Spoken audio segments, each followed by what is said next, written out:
Hello বন্ধুরা, নমস্কার। তো আজকে আমি বানাচ্ছি কেক। তো কেক কীভাবে বানাতে হয় তা দেখুন।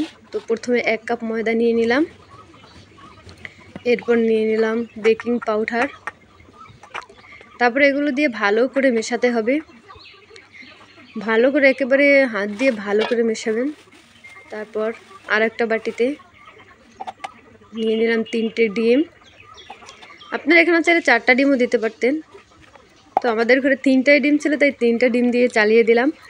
3টা ডিম এবার হাত দিয়ে ভালো করে ফেটিয়ে নেবেন।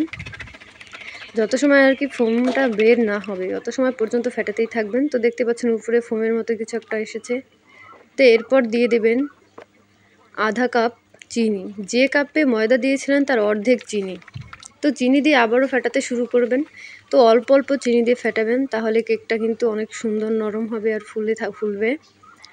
তো তারপর এগুলো ভালো করে ফেটাতে হবে। তো ফেটানোর পর এরপর দিয়ে দিতে হবে আধ কাপ তেল। তো তেল দিয়ে আরও কিছু সময় ফেটাতে হবে। তেলটা আপনারা চাইলে অল্প অল্প করে দিয়েও মেশাতে পারেন, তাহলেও ভালো হয়। তো তারপর হাত দিয়ে করলাম। তারপর দিয়ে দিলাম ময়দা। ময়দাটা কিন্তু একটু চেলে নেবেন। তো আমি অনেক আগেই চেলে রেখেছিলাম।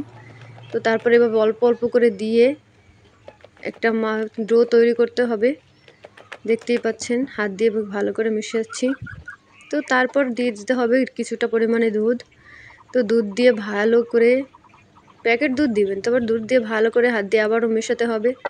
এটা যতটা মেশাবেন ততটা কেকটা তত সুন্দর হবে। তো দেখতেই পাচ্ছেন তো ডোটা কেমন হবে তা তো দেখতেই পাচ্ছেন।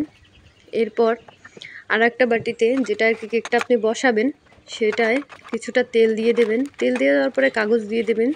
কাগজটা যেন তেলে একেবারে পুরোপুরি ভিজে যায়, ততটুকু তেল দিতে হবে। দেখতেই পাচ্ছেন কাগজটা কিন্তু সম্পূর্ণ ভিজে গেছে তেলে। তারপর সেই ডোটা ঢেলে দিতে হবে।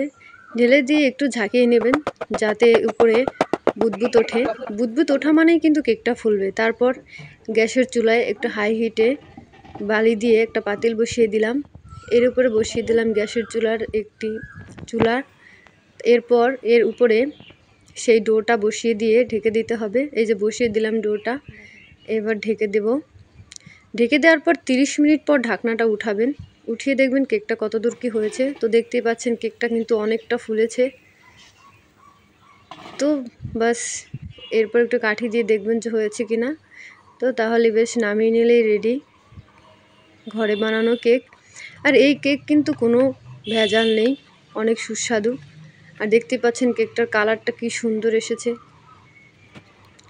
তো এই আমার রেসিপিটি কেমন লাগলো আপনারা অবশ্যই জানাবেন। আর কেকটা দেখেন কতটা সফট হয়েছে আর নরম হয়েছে, আপনারা দেখতেই পাচ্ছেন।